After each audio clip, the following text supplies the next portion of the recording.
ପିଲାମାନେ ଆଜି ଆମେ ଏକ ସୁନ୍ଦର ବିଷୟ ପଢ଼ିବା। ଆମ ପଞ୍ଚମ ଶ୍ରେଣୀ ସାହିତ୍ୟ ବହିରେ ସ୍ଥାନିତ ପାଇଛି ହେଲା। ତାହେଲେ ନୂଆଖାଇ, ଏହାକୁ ଲେଖିଛନ୍ତି ବିପିନ ବିହାରୀ ବିଶି। ପିଲାମାନେ ଆମେ ଜାଣିଛେ ଓଡ଼ିଶାରେ 12 ମାସରେ 13 ପର୍ବ, ବୁଝିହେଲା। ତାହେଲେ ସେଥିମଧ୍ୟରୁ ଗୋଟିଏ ପର୍ବ ହେଉଛି ନୂଆଖାଇ, ମାନେ ସେଇଦିନ ଆମେ କିଛି ନୂଆ ଖାଇବା। ତାହେଲେ କ'ଣ ତାକୁ ପଢ଼ିବା। ପିଲାମାନେ ସତରେ ଆମ ପର୍ବପର୍ବାଣି ଖାଲି 13 ସଂଖ୍ୟା ଭିତରେ ସୀମିତ ନୁହେଁ। ଆମ ରାଜ୍ୟ ଓଡ଼ିଶା ହେଉଛି ପର୍ବପର୍ବାଣିର ଗନ୍ତାଘର।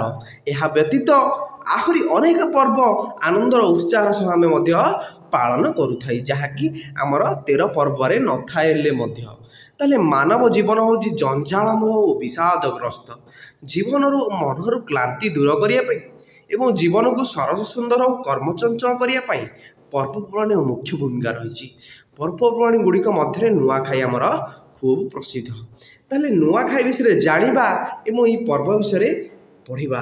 ତାହେଲେ ଇଷ୍ଟଦେବୀଙ୍କୁ ବର୍ଷର ପ୍ରଥମ ଅନ୍ନ ସମର୍ପଣ କରି ଖାଇବାର ପର୍ବ ହେଉଛି ନୂଆଖାଇ ହେଲା। ଇଷ୍ଟଦେବୀଙ୍କୁ ପ୍ରଥମେ ଆମର ବର୍ଷର କ'ଣ ପ୍ରଥମ ଖାଦ୍ୟ ଦେବା, ତାପରେ ଆମେ ଖାଇବା, ସେଇଟାର ପର୍ବ ହେଉଛି ନୂଆଖାଇ। ଭାଦ୍ରବ ମାସ ଶୁକ୍ଳପକ୍ଷ ପଞ୍ଚମ ତିଥିରେ ଏହି ପର୍ବ ପାଳନ କରାଯାଏ। ତା ପୂର୍ବଦିନ ଆମର ବିଦ୍ୟାଦାତା ଓ ବିଘ୍ନ ବିନାଶକ ଶ୍ରୀ ଗଣେଶଙ୍କ ପୂଜା ଉତ୍ସବ ମଧ୍ୟ ପାଳନ ହୋଇସାରିଥାଏ ହେଲା। ମାନେ ଗଣେଶ ପୂଜା ପରଦିନ ଆମର ନୂଆଖାଇ ପଡ଼େ। ତାହେଲେ ନୂଆଖାଇରେ ମା ବସୁମତୀକୁ କୃତଜ୍ଞତା ଜ୍ଞାପନ କରିବା ସ୍ୱରୂପ ବର୍ଷର ପ୍ରଥମ ଫସଲର ନୂଆ ଧାନ କେଣ୍ଡା ଓ ନୂଆ ଚୂଡ଼ାକୁ ଏକ ନୂଆ ହାଣ୍ଡିରେ ଭୋଗ କରାଯାଇ ଘରର ଇଷ୍ଟଦେବୀ ଓ ମହାଲକ୍ଷ୍ମୀଙ୍କୁ ପୂଜା କରାଯାଏ। ନୂଆଖାଇ ବା ନବାନ୍ନ ଭକ୍ଷଣ ଉପଲକ୍ଷେ, ନୂଆଖାଇର ଅଲଗା ନା ନବାନ୍ନ ଭକ୍ଷଣ ଉପଲକ୍ଷେ କି ଧନୀ କି ଦରିଦ୍ର ସମସ୍ତ ଘର ସଜାସଜି କାମରେ ଲାଗି ପଡ଼ନ୍ତି। ଘରର ମା ଝିଅ ବୋହୂମାନେ ଠାକୁର ଘରଠାରୁ ଆରମ୍ଭ କରି ସମସ୍ତ ଘର ଦ୍ୱାର ଦାଣ୍ଡ ପିଣ୍ଡାକୁ ଲିପାପୋଛା କରନ୍ତି। ଘରେ ବ୍ୟବହୃତ ଖଟ ପିଢ଼ା ହେଲା, ଡାଲାକୁଲା, ଲୁଗାପଟା, ବିଛଣାପତ୍ର, ଡବାଡବି ଆଦିକୁ ସଫା କରି ସଜାଇ ରଖନ୍ତି। ପୁରପଲ୍ଲୀ ଠାରୁ ଆରମ୍ଭ କରି ସହର ଯାଏଁ ନରନାରୀମାନେ ଦୋକାନରେ ବଜାରରେ କିଣାକିଣି କରିବାରେ ଲାଗି ପଡ଼ନ୍ତି। ମିଠା ଓ ମିଠାପଣା ପାଇଁ ଚାଉଳ, ନଡ଼ିଆ, ଘିଅ, ଗୁଡ଼ ଯୋଗାଡ଼ କରନ୍ତି। ପୂଜା ପାଇଁ ଧୂପ, ଦୀପ, କର୍ପୂର, ବସ୍ତ୍ର ପରିଧାନ ପାଇଁ ନୂଆ ଲୁଗା କିଣାକିଣିରେ ଗହଳି ଚହଳି ଜମି ଉଠେ। ପରିବାପତ୍ର ହାଟରେ ଲୋକ ଭିଡ଼ ହୁଏ।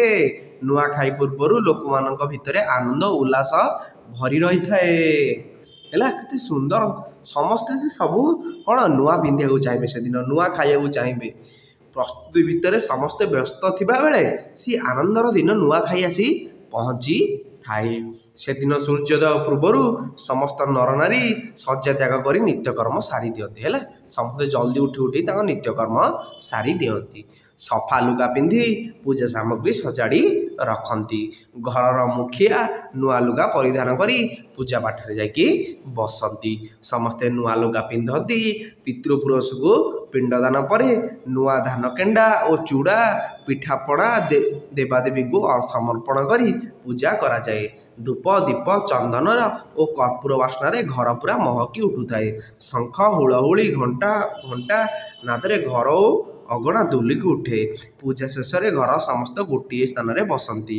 ଦେବୀ ମା ଆଉ ଦେବତାଙ୍କ ପାଖରେ ଲଗାଇଥିବା ଭୋଗରେ ନୂଆ ଚୂଡ଼ା, ଘିଅ, ମହୁ, ଗୋରସ, ଗୁଡ଼ ଓ କଦଳୀ ମିଶାଇ ପ୍ରସାଦ ପ୍ରସ୍ତୁତ କରାଯାଏ।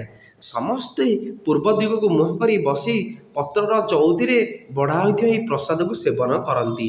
ତାପରେ ସାନମାନେ ବଡ଼ମାନଙ୍କୁ ମୁଣ୍ଡିଆ ମାରି ଜୁହାର ହୁଅନ୍ତି। ଏହାକୁ ନୂଆଖାଇ ଜୁହାର କୁହାଯାଏ। ତାପରେ ବଡ଼ମାନେ ଖାଇବା ପାଇଁ ବସନ୍ତି। ଘରେ ତିଆରି ହୋଇଥିବା ପିଠାପଣା, କ୍ଷୀରି ପୁରୀ, ମିଠା ତଥା ଭଳିକି ଭଳି ଡାଲି ତରକାରୀ ପ୍ରସାଦ ରୂପେ ସେବନ କରି ସମସ୍ତେ ଆନନ୍ଦରେ ଉପଭୋଗ କରନ୍ତି। ବୁଝିଲା ତମର। ତାହେଲେ ଯେତେବେଳେ ନୂଆଖାଇ କ'ଣ ପର୍ବ ଆସିବ ସେତେବେଳେ ପର୍ଯ୍ୟନ୍ତ ଆମର ମନେ ରହିବ ଏଇ ବିଷୟଟିକି। ନୂଆ ଖାଇସାରି ଘରର ଝିଅ ବୋହୂମାନେ ରଙ୍ଗ ବେରଙ୍ଗ ପୋଷାକ ପିନ୍ଧି ବାହାରି ପଡ଼ନ୍ତି ନୂଆଖାଇ ଭେଟଘାଟ ପାଇଁ। ଘର ଘର ସାହି ସାହି ବୁଲି ଗୁରୁଜନଙ୍କୁ ମୁଣ୍ଡିଆ ମାରି ଜୁହାର ହୁଅନ୍ତି। ବୁଢ଼ାବୁଢ଼ୀମାନେ ହସ ଖୁସିରେ କୁହନ୍ତି, ବଞ୍ଚିଥିଲେ ଆର ବରଷରେ ଦେଖେ ହେମା, ମାନେ ଆର ବର୍ଷକୁ ଆମେ ବଞ୍ଚିଥିଲେ ପୁଣି ଥରେ ନୂଆଖାଇ ଦେଖିବା। ଏହି ପର୍ବରେ ବୁଢ଼ାବୁଢ଼ୀଙ୍କ ଠାରୁ ଆରମ୍ଭ କରି ପିଲାମାନଙ୍କ ପର୍ଯ୍ୟନ୍ତ ସମସ୍ତ ଗାଁର ମନ୍ଦିରକୁ ଯାଇ ଦେବ ଦର୍ଶନ କରିବାର ବିଧି ରହିଛି।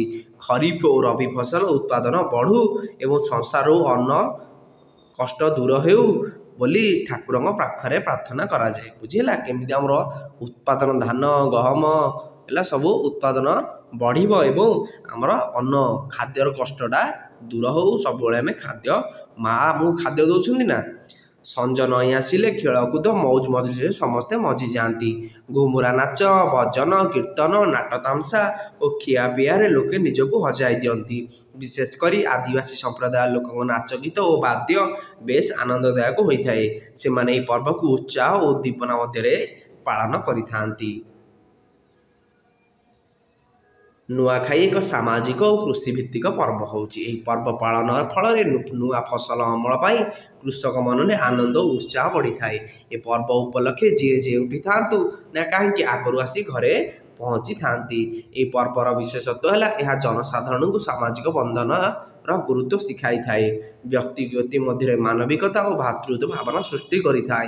ଏଥିରେ ଜାତି ଅଜାତି ଉଚ୍ଚ ନୀଚ ଭେଦଭାବ ନଥାଏ।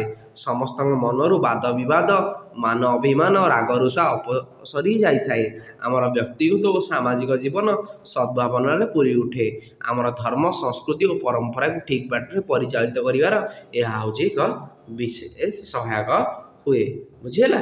ନୂଆ ହେଲା ଏଇଟା ଗୋଟେ ଆମର କ'ଣ ଝୋଟିଟେ ପଡ଼ିଛି।